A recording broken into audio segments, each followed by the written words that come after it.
호세아 선지자는 베델을 빚고와 일컬어서 베다웬이라 하였습니다. 베델은 엘이면 무슨 말입니까? 하나님이죠.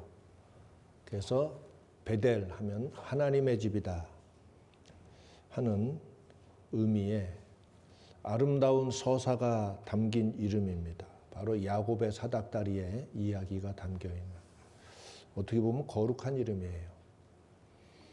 그런데 호세아 선지자는 베델을 베다웬이라 불렀습니다. 엘 대신에 아웬이라 함으로써 사악, 또 우상, 허무, 재난, 아웬이라는 이름은 허무하다, 또 우상이나 또 사악함, 이런 것을 의미하는 집이란 의미로 불렀습니다.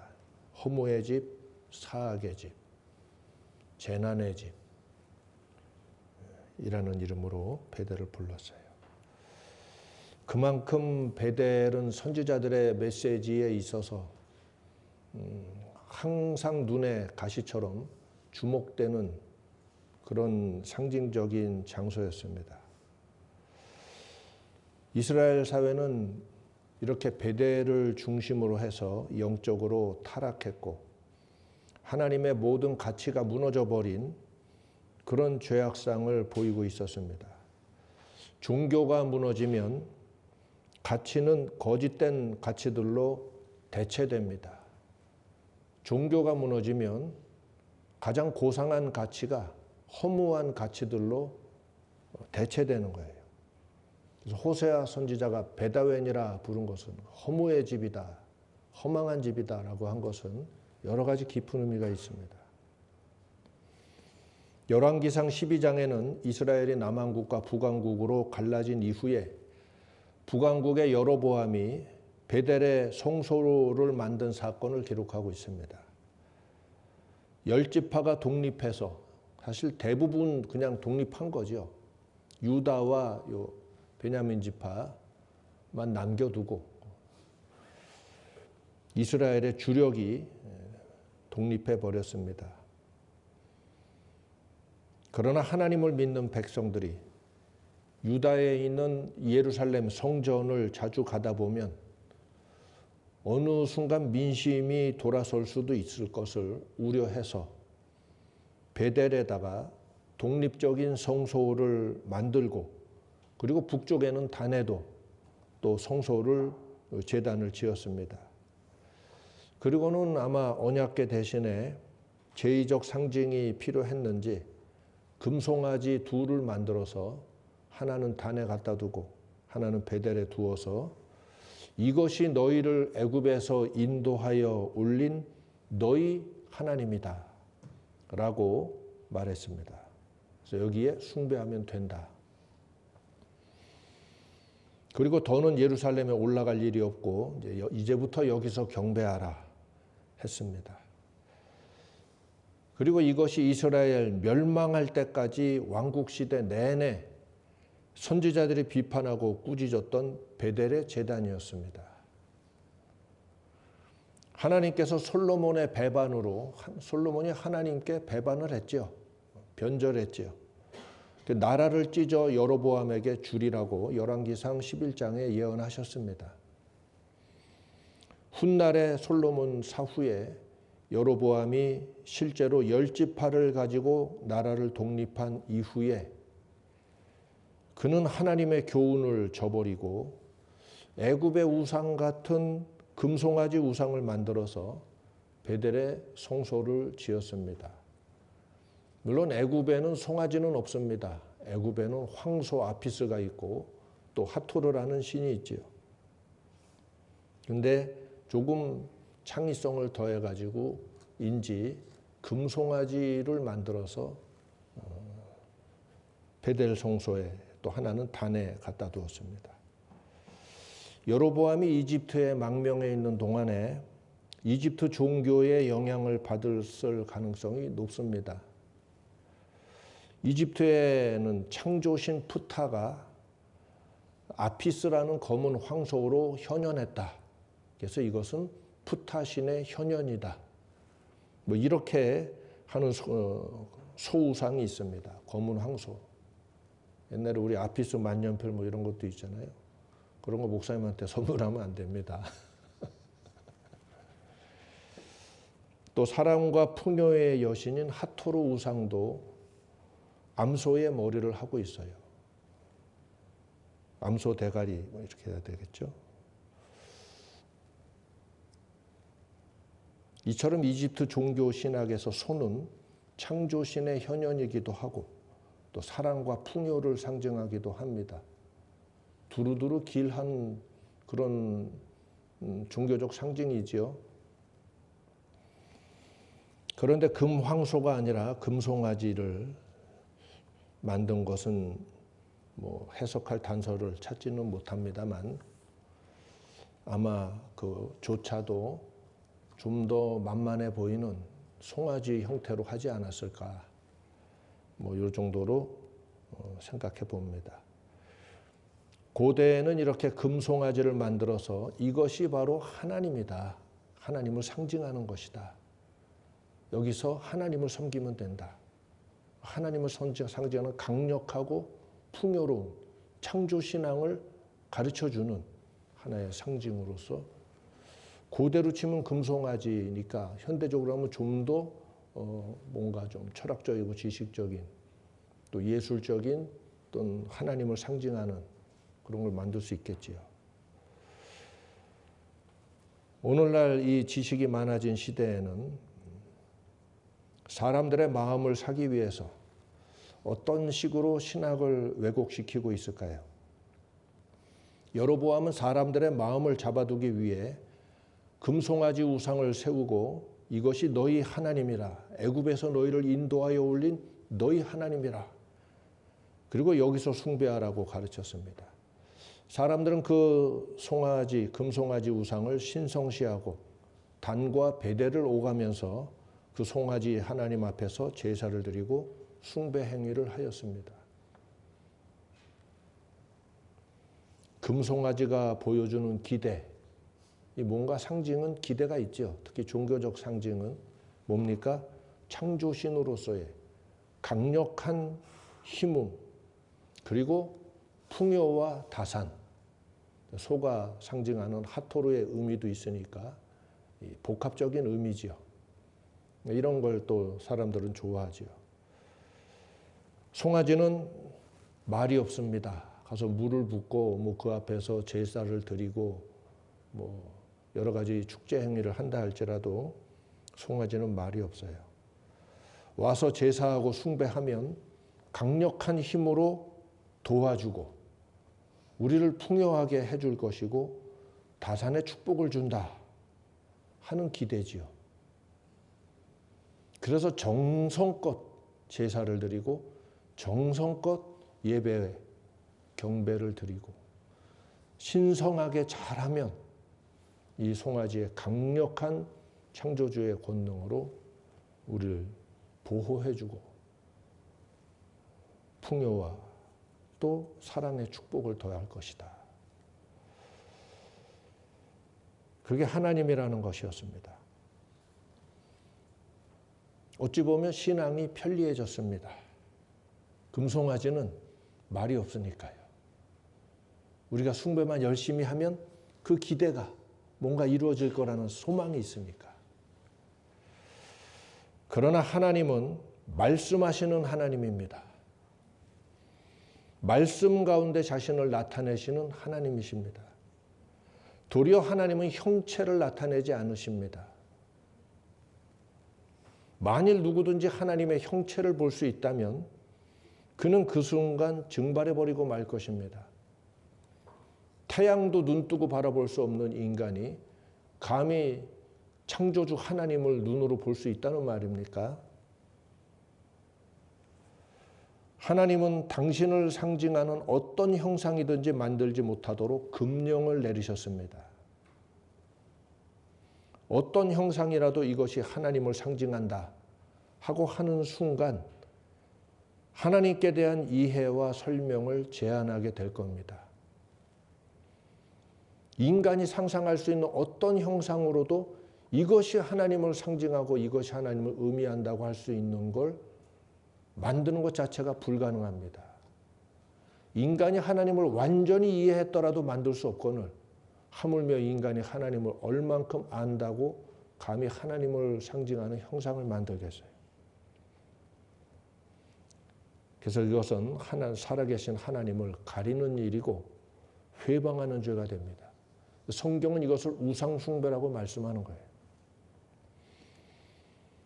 사람들은 금송아지 우상을 보면서 여로보암이 말한 대로 이것이 너희를 애굽에서 인도하여 올린 너희 하나님 엘로힘이다 할 때 그걸 믿고도 숭배합니다. 그리고 그 신성한 금송아지를 보기 위해서 목욕 재개를 하고 또 절기 때를 기다렸다가 가서 또 숭배를 하고 했겠죠.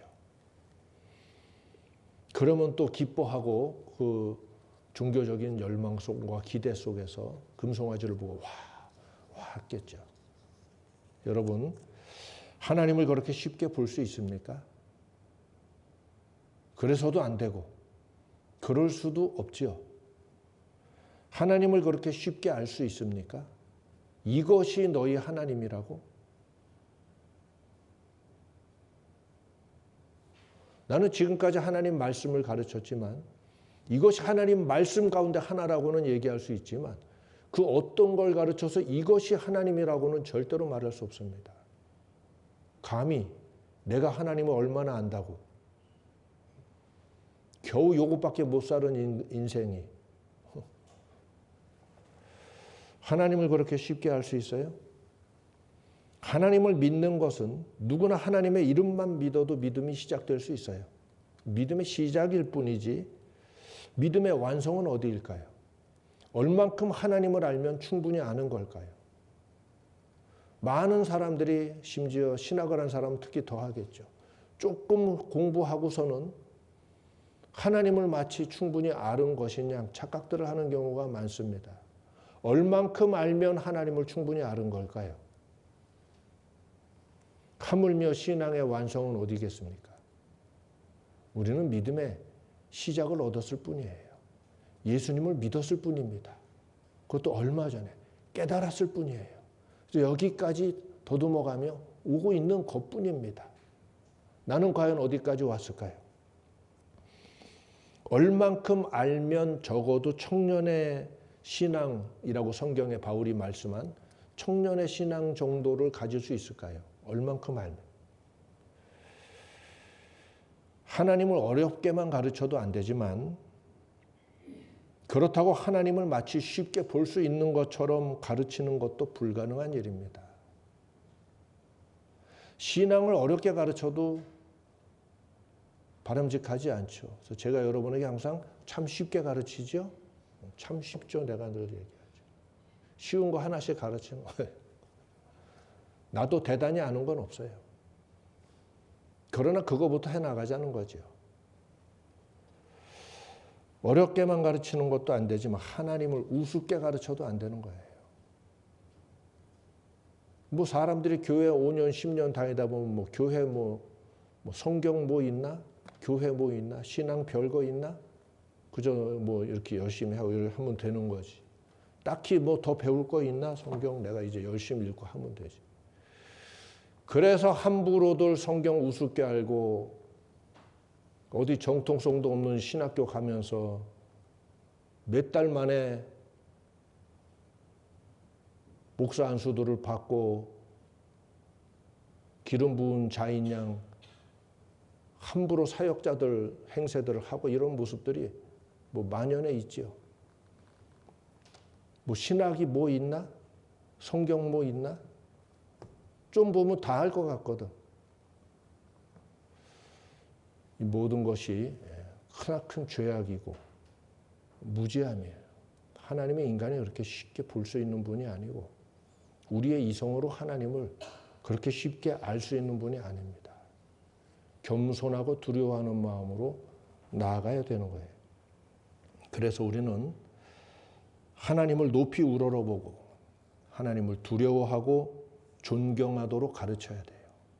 존경심부터 배워야 됩니다. 여로보암은 하나님의 예언을 받고 솔로몬이 죽을 때까지 이집트의 망명에 있었어요. 그 동안에 그의 신앙이 변절되고 타락한 것 같아요.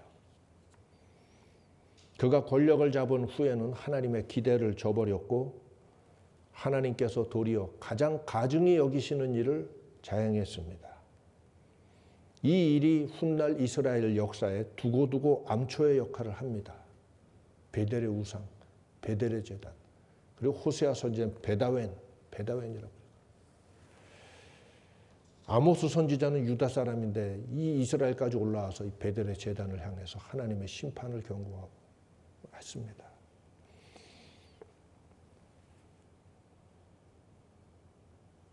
그는 일반인 제사장을 임의로 임명해서 성소의 일을 맡도록 했습니다.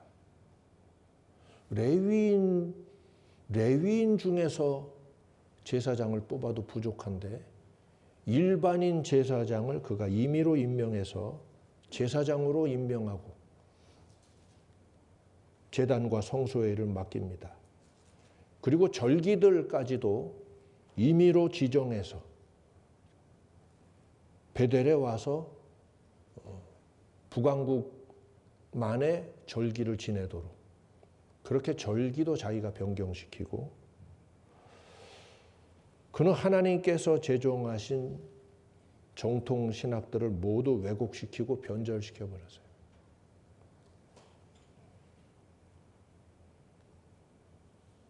종교가 변질되면 사람들의 의식과 행실이 타락하게 됩니다. 이스라엘의 변절과 타락은 베델에서 시작되었다 해도 그릇되지 않을 겁니다. 모든 단초가 여기서부터 시작된 거예요. 말 없는 신이니까 얼마나 편리합니까? 그리고 입만 다물고 계시면 우리에게 참 행복한 거예요. 그리고 도와달라는 대로 도움을 주고 축복을 주면 되니까. 이게 우상숭배 신앙의 본질입니다. 말 없는 신이기를 원하는 인간들의 사악한 기대. 그러나 정반대지요. 하나님은 말씀하시는 하나님이십니다. 말씀 안에서만 하나님을 발견할 수 있습니다. 말씀을 통해서만 자신을 드러내시는 하나님이십니다. 그래서 아무것도 가지지 않고 하나님께로부터 받은 말씀만 가지고 등장해서 이스라엘을 꾸짖고 가르쳤던 분들이 바로 선지자들이었습니다. 그 대표되는 분이 기원전 9세기에 나타나신 엘리야입니다. 그리고 이어지는 엘리야. 그리고 그 이후에 호세아 선지자가 8세기에 등장하셔서 베델을 비꼬아 베다웬이라 부르며 그들의 타락과 죄악상을 책망했습니다. 이분들은 어떤 것도 가지지 않고 심지어 신분조차도 근본을 알 수 없게 어느 날 호련히 등장해서 하나님의 말씀만을 증거하시면서 이스라엘을 책망하고 올바른 길로 나오도록 교훈했던 것입니다. 그리고 회개치 않으면 너희가 다 망할 것이라 하나님의 심판을 경고했습니다. 호세아 선지자는 백성들이 에메트도 없고 헷세드도 없고 즉 진실도 없고 인애도 없고 하나님을 아는 지식도 없고 이 모든 지식의 근본되는 하나님의 율법을 잊어버림으로 인해서 지식도 다 사라져버렸다 하고 하신 하나님의 책망을 전했습니다. 그리고는 회개치 않으면 너희가 하나님의 율법을 저버린 것처럼 하나님도 너희를 버리실 것이다 하고 경고했지요. 북이스라엘 사회는 남유다는 유다대로 타락해 갔지만 이스라엘 사회는 에메트도 없고요. 진실이 없어요. 그리고 헤세드가 없어요. 도리와 의무를 다 망각한 겁니다. 도리와 의무를 망각한 게 헤세드를 저버린 거예요. 이들에게는 남은 게 세속주의와 탐욕밖에 없는 겁니다. 그리고 허무. 얻은 자는 탐욕으로, 얻지 못한 자는 허망함으로 썩어져 가고 있었던 겁니다. 다 져버리고 지식도 사라져버리고. 지식이 사라진 인생은 뭐가 남을까요? 감정만 남지요. 오늘 이 시대의 모습과 같아요. 감각만 남는 거예요. 지성인의 모양만 갖추고 있지 실상은 지식이 사라져버렸어요. 철학이 없는 백성은 감정과 감각만 소비하면서 살아가는 거예요. 오늘 이 땅이 이처럼 국가적 정통성을 상실하고 도덕적으로 방탕하고 철학적으로 혼돈 가운데 있는 것은 위기입니다. 이 땅이 이렇게 된 저변에는 교회가 사람들에게 하나님을 쉬운 분으로 가르친 죄가 적지 않을 것입니다. 난 아주 크다고 봅니다. 개인적으로. 하나님을 너무 쉽게 가르쳤어요. 뭐 하면 뭐 주시는 분, 뭐 하면 뭐 주시는 분, 이렇게만 하면 하나님 무조건 기뻐하시는 분. 가장 큰 죄예요. 말은 다 맞습니다. 그래서 위험한 거예요. 창조주이십니다. 복을 주시는 분이십니다. 당신을 섬기는 자에게 축복을 베풀어 주시는 하나님이십니다. 강하고 능하신 분이십니다. 아멘이십니까? 아멘이죠. 다 금송아지에게 붙였던 신학입니다. 창조주신입니다. 그를 섬기는 자에게 복을 주십니다. 그를 믿는 자에게 축복을 내려주십니다. 그는 강하고 능하십니다. 그분께 나와 엎드리시기 바랍니다. 간절히 기도하시기 바랍니다. 아멘이십니까? 아멘이지. 우리가 아멘을 왜 안 해? 이게 다 금송아지에게 붙였던 신학이라니까. 맞는 말로 하는 거예요.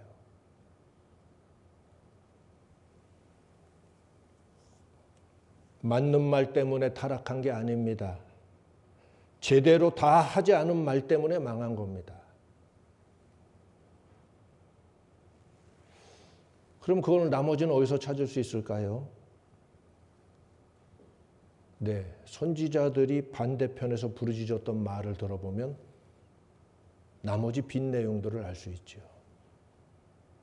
진실한 자가 되어라. 하나님은 진실하신 분이다. 공의를 행하라. 하나님은 의로운 분이시다. 헤세드를 지켜라. 하나님은 헤세드의 하나님이시고 반드시 갚으신 하나님이시다. 하나님의 율법을 공부해라. 그래야 세상을 살아가고 인생을 경영할 제대로 된 안목과 지식을 얻을 수가 있다. 이겁니다. 금송아지가 말하지 않는 내용입니다. 사람들은 금송아지에게 배울 수가 없었어요. 입이 금으로 만들어져 있으니까 말을 할 수 없잖아요. 사람들은 금송아지에게 기대만 거는 자기의 투영과 반영이에요. 자기 욕망과 기대에 하찮은 인생의 기대와 소망의 반영일 뿐이에요. 거기다 물 붓고 기름 붓고 하는 겁니다. 교회들은 가치를 가르치기보단 숭배를 통해서 얻어갈 풍요의 열매와 축복을 가르쳤습니다. 하나님께 뭐 잘하면 뭐 복을 얻고 하나님께 뭐 잘하면 하나님 어떻게 해주시고 숭배를 통해서 얻어갈 축복의 내용들 그걸 뜨겁게 말하고 간증을 섞어 말하고 증거를 보여주면 아멘 하고 다 와서 이제 특별 집회하는 거죠. 틀린 얘기는 아닌데 핵심은 하나님의 가치, 하나님의 말씀, 하나님의 지식을 가르치는 거지요.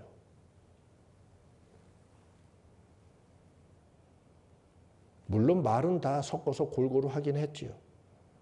여러분 오늘 저녁에 가서 불고기 해 드시고 단 양념과 소고기의 비율을 정반대로 계량해서 잘 버무려서 한번 맛있게 드셔보시기 바랍니다.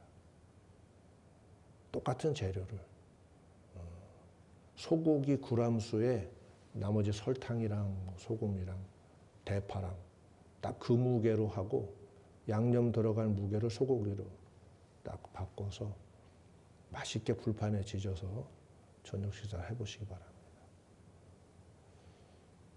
좀 찍어 먹어봐야 맛을 아는 분은 이렇게 해봐야 돼. 그러나 요리를 많이 하신 분들은 이미 상상이 가죠. 그 음식 맛이. 먹을 수 있겠어요? 이걸 먹으라고 교회가 사람들에게 먹이면 좋다고들 받아 먹어왔다니까. 아멘들 하면서 받아 먹어왔다니까. 요소가 다 들어있다고 진리는 아닌가요? 하나님이 원하시는 방향과 의지와 그 내용을 따라 제대로 가야 올바르게 증거된 말씀이고 설교가 되는 겁니다.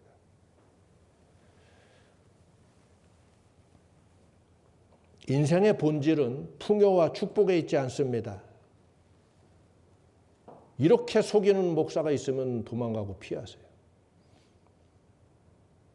오늘날 세상이 가르치고 심지어 교회도 가르치는 그렇게 가르쳤겠어요? 대놓고 설마? 그냥 살짝 착각하게 했겠죠. 그것도 죄악이에요. 인생의 본질은 풍요와 축복에 있지 않습니다. 명심하시기 바랍니다. 인생의 본질은 그가 살면서 추구하고 실천해가는 가치에 있는 겁니다. 가치 있는 인생이 돼야지. 하나님이 보시기에 이 세계 인류 앞에 가치 있는 인생이 돼야죠. 가치 있는 교회가 돼야 되고 가치 있는 나라를 추구해 나가야 되죠.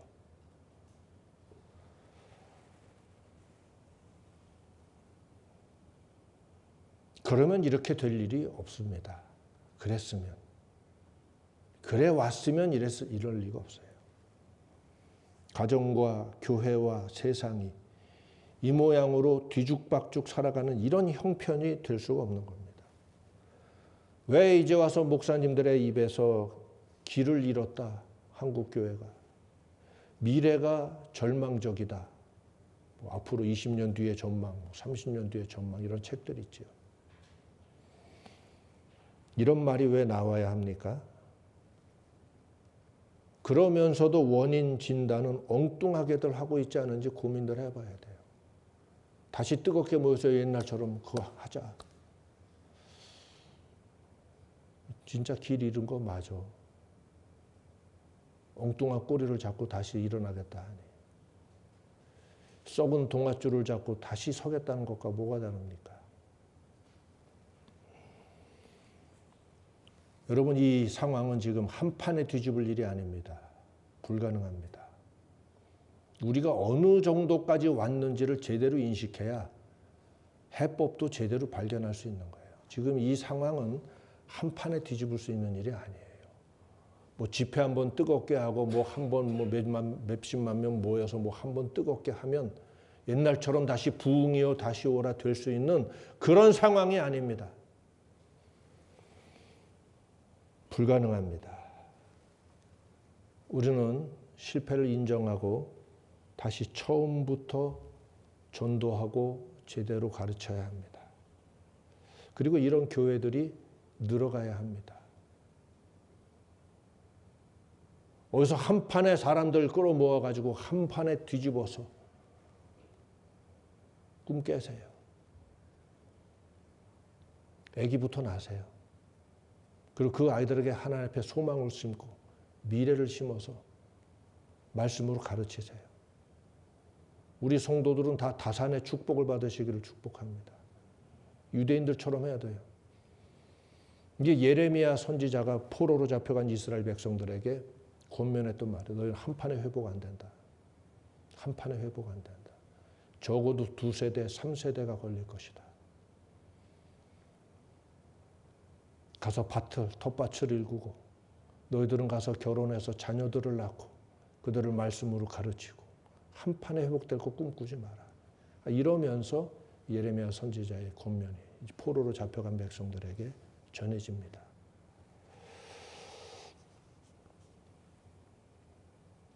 오늘 우리는 이 호세아 선지자가 애통하며 가르쳐왔던 그 심정을 느낄 수 있어야 됩니다. 하나님께서는 호세아의 그 애통하는 심정을 외부 사람들도 공감할 수 있도록 특별한 일을 그의 인생에 명령하셔서 그의 인생을 가슴 아픈 삶을 살도록 하셨습니다. 이런 분이 없습니다. 이런 분이 없어요. 자기 인생을 기꺼이 하나님의 요구에 드리신 분입니다. 아까 말했잖아요. 인생의 본질은 풍요와 축복에 있는 게 아니라니까. 호세아 선지자 같은 분은 그걸 일찍이 아는 분이기 때문에 참된 가치를 위해서 이 시대를 향해서 내가 섬길 수 있는 그 하나님의 뜻을 향해서 자기 인생을 버린 분이에요. 이런 분이 어디 있습니까?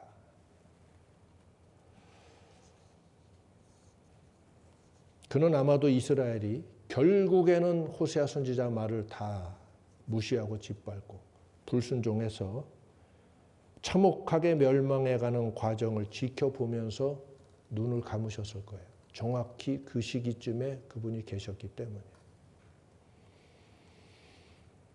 그러나 그가 멸망 후에 생존하셨는지 아니면 멸망 때 같이 그 시기쯤에 눈을 감으셨는지는 우리가 아무도 알 수 없어요.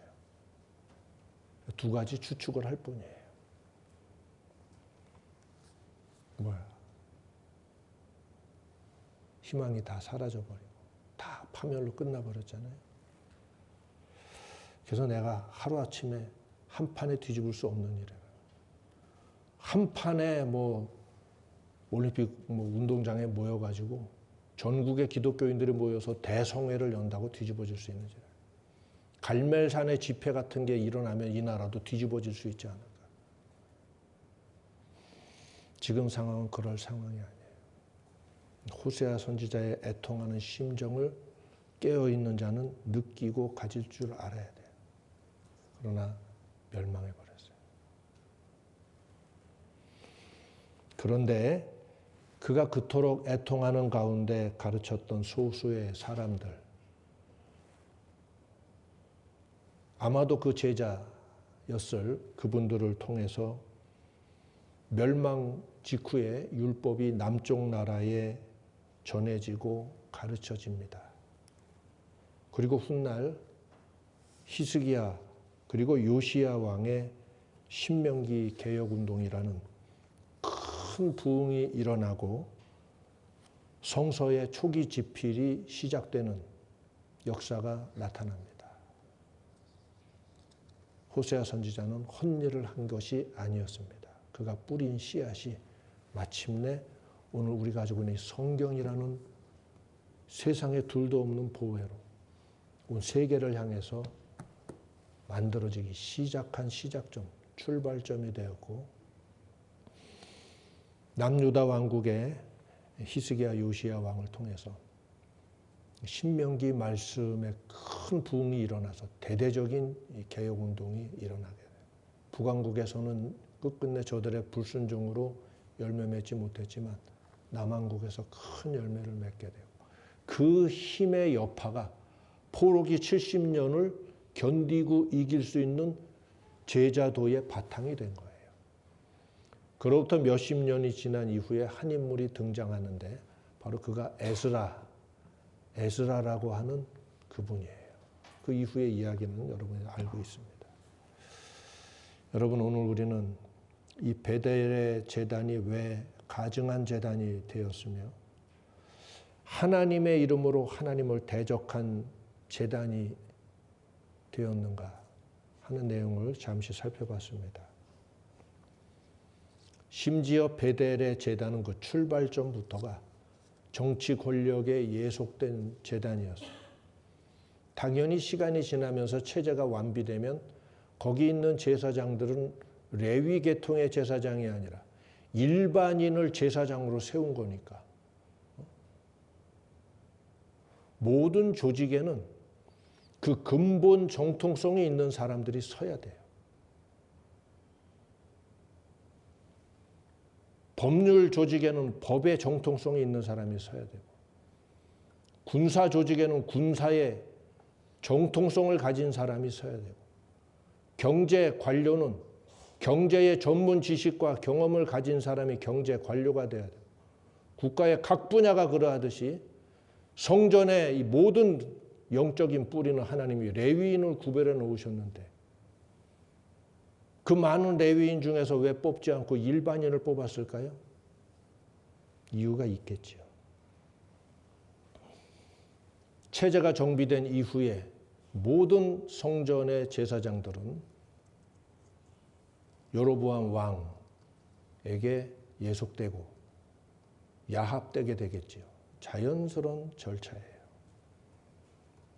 국가는 제사를 후원하고 제사장은 국가를 북돋는다. 이게 훗날 콘스탄틴 대제 이후의 교회 역사와도 같습니다. 아모스서에 보면 이 베델 제사장 이 아마샤라는 자의 참남한 발언이 기록됩니다. 아모스를 비판하고 대적하면서 너는 너의 나라에나 내려가서 거기서나 뭐 예언하라든지 하라 하면서 여기는 왕의 성소요 왕의 궁이라고 하였습니다. 베델의 성소를 왕의 성소요 왕의 궁이다. 여기가 뭐 이집트입니까? 심지어 그놈은 레위인 제사장도 아니었습니다. 진짜 제사장은 없고 권력에 의해 후원받은 가짜 제사장이 큰 소리치고 있는 장면. 그래서 베델의 성소는 시작부터 끝까지 하나도 정통성이 없는 거죠. 정통성이 없는 것을 가짜라고 말하는 거예요. 가짜 제단, 가짜 제사장, 가짜 하나님의 우상, 가짜 신학, 모든 게 가짜인데도 백성들은 그 사상을 받아들이고 동화되어 버렸어요. 그래서 왕뿐만이 아니라 북이스라엘 전체가 멸망하는 게 합당해요.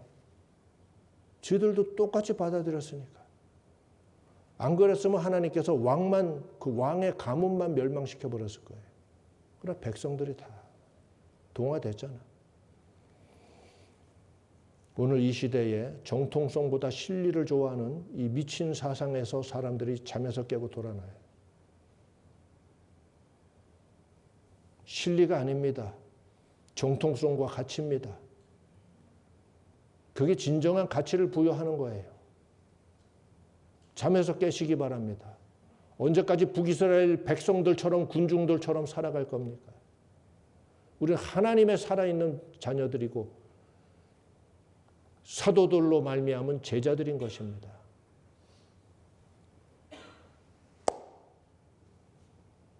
편리함과 막연한 이익에 대한 기대, 그리고 현실 부정, 뭐 이런 게 군중 심리예요. 막연한 기대 던져주고 먹잇덩어리 몇 개 입에 물려주면 그저 알아서들 닥치고 따라오는 게 군중이거든. 군중 되지 말라고 내가 늘 이야기하죠. 제자가 되시기 바랍니다. 결국 그들은 가장 비극적인 방법으로 멸망했어요. 세계에서 가장 잔인한 징기스칸 제국이 일어나기 전에, 한참 후대니까, 고대 기원전에 가장 잔인한 정복국가였던 아시리아에 의해서 그들은 멸망하게 됩니다.